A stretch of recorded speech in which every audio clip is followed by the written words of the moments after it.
Hello বন্ধুরা, আমি মুস্তাফিজ। নতুন একটি ভিডিওতে আপনাদের সবাইকে স্বাগতম। আমি আজকে যাত্রা শুরু করছি সাতক্ষীরা শহরের 0 পয়েন্ট থেকে। এই প্রচণ্ড গরমে আমি আমার সাইকেল নিয়ে ভুমরার উদ্দেশ্যে রওনা দিলাম। এখন দুপুর প্রায় 1টা বাজে। এখানে দুপুরের 1টা-2টার মধ্যে সর্বোচ্চ তাপমাত্রা পাওয়া যায়। এখন বাতাসের তাপমাত্রা প্রায় 39 ডিগ্রি সেলসিয়াস, যেটি সহ্য করা অনেকটা কষ্টসাধ্য। সর্বোচ্চ তাপমাত্রা মাপার জন্য আমি এই সময় বের হলাম, যাতে আমি অনুভব করতে পারি এই তাপমাত্রায় মানুষের চলাফেরা কতটা কষ্টসাধ্য। আমি এখন সাতক্ষীরা শহরের সবথেকে বড় বাজার ক্রস করছি। এই বাজারটির নাম সুলতানপুর বড় বাজার। এর প্রাচীন নাম প্রাণশাহের বাজার। লোকালদের কাছে এটি বড় বাজার নামে পরিচিত। এটি নিয়ে আমি অন্য কোনো একটি ভিডিওতে কথা বলবো। রাস্তার প্রচণ্ড তাপ আমি অনুভব করছি। রাস্তার পাশে কিছু কিছু জায়গায় গাছের দেখা মিলছে। অল্প কিছু জায়গায় রাস্তার উপর গাছের ছায়া দেখা যায়। এই প্রচণ্ড গরমে আমাকে কিছুক্ষণ পর পর বিশ্রাম নিতে হচ্ছে এবং ঘন ঘন পানি পান করতে হচ্ছে। তা না হলে আমার শরীরে ডিহাইড্রেশন শুরু হলে আমার ব্রেন কাজ করা বন্ধ করে দিতে পারে। বিশেষজ্ঞদের মতে যখন বাইরের তাপমাত্রা 38 ডিগ্রি সেলসিয়াস অতিক্রম করে তখন ঘরে বা ছায়ায় অবস্থান করা নির্দেশ দেন। ঠান্ডা পানি পান করা থেকে বিরত থাকতে বলেন।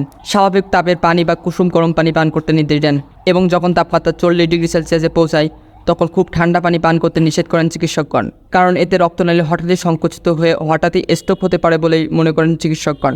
তবে ভবিষ্যৎ বিপদ এড়াতে বিশেষজ্ঞরা দেশের সামগ্রিক উন্নয়ন কাঠামো পরিবর্তন আনতে বলেন। সাতক্ষীরা থেকে ভুমরা 0 পয়েন্ট প্রায় 14 কিলোমিটারের দূরত্ব। ইতিমধ্যেই আমি 6 কিলোমিটার অতিক্রম করে ফেলেছি।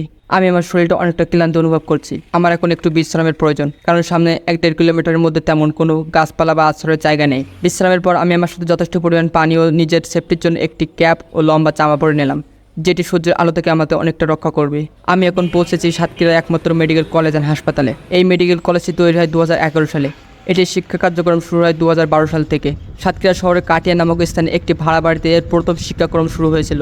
কলেজটির সাথে 100 শয্যা বিশিষ্ট একটি হাসপাতাল চালু হয়েছিল। বর্তমান তা 500টিরও অধিক শয্যা ব্যবস্থা রয়েছে। বর্তমান মেডিকেল কলেজ অ্যান্ড হাসপাতালে ছোট বড় মিলে 22টির মতো ভবন এবং একটি মসজিদ আছে। মেডিকেলটি তৈরির আগে এই জায়গাটি খুবই নোংরা ছিল। শহরের সমস্ত ময়লা আবর্জনা এখানে ফেলা হতো। সময়ের ব্যবধানে সেটি পরিবর্তিত হয়ে আজকের মেডিকেল কলেজ অ্যান্ড হাসপাতাল তৈরি হয়েছে। দূর থেকে দেখা যাচ্ছে রাস্তার পিচগুলো গলতে শুরু করেছে এবং তা থেকে কিছুটা ধোঁয়াও বের হচ্ছে। ভুমরা 0 পয়েন্ট আর প্রায় 7 কিলোমিটারের দূরত্ব। এখন আমার অবস্থা অনেকটা খারাপ। আমার শ্বাস নিতে অনেকটা কষ্ট হচ্ছে। মনে হচ্ছে গরম হাওয়া আমার ভেতরে প্রবেশ করছে। আমার শরীরে কিছু কিছু জায়গা জ্বলছে। এই তীব্র গরমে রাস্তার পাশে কিছু মানুষের অসুস্থতার ঘটনাও দেখলাম। অবশেষে কিছুটা স্বস্তি পেলাম, কারণ বেশি উত্তপ্ত জায়গা আমি অতিক্রম করে এসেছি। এখন সামনের কয়েক কিলোমিটার আমি গাছের ছায়া যেতে পারবো। আমি আমার ফোনটি প্রচণ্ড গরম অনুভব করছি। এটি একটু ঠান্ডা করা প্রয়োজন, তাই কিছুক্ষণ বিরতি নিলাম এবং নিজের একটু ঠান্ডা করে নিলাম। এখন দুপুর 1টা 30 বাজে। এখনও বাতাসে প্রায় 39 ডিগ্রি সেলসিয়াস তাপমাত্রার কাছাকাছি। আমার ফোন কিছুটা ঠান্ডা হলে আবারও বেরিয়ে পড়লাম ভুমরার উদ্দেশ্যে। রাস্তার ধারে গাছের নিচে অনেকের বিশ্রাম নিতে দেখলাম। বর্তমান প্রচণ্ড গরমের কারণে সরকারের আদেশে স্কুল কলেজগুলো প্রায় 7 দিন ধরে বন্ধ রয়েছে।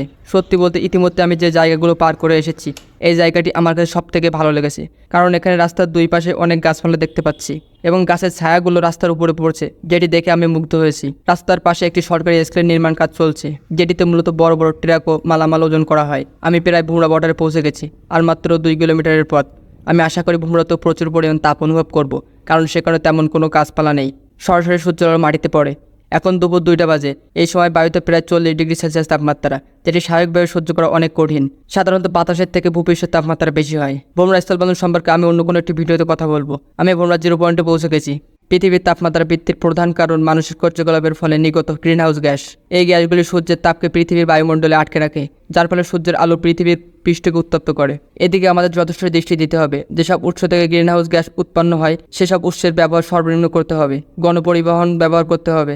আমাদের বেশি বেশি গাছ লাগাতে হবে। এতে পরিবেশ অনেক বড় পরিবর্তন আনা সম্ভব। সরকারকে এদিকে যথেষ্ট ফোকাস দেওয়া প্রয়োজন, তা না হলে এর পরিণতি খুবই ভয়াবহ রূপ ধারণ করতে পারে। আমি এখন খুবই ক্ষুধার্ত। এখান থেকে কাছাকাছি কোনো হোটেলে দুপুরের খাওয়া শেষ করব। ভিডিওটি ভালো লাগলে একটি লাইক করবেন। যদি কেউ সাপোর্ট করতে চান তাহলে সাবস্ক্রাইব অথবা ফলো করতে পারেন।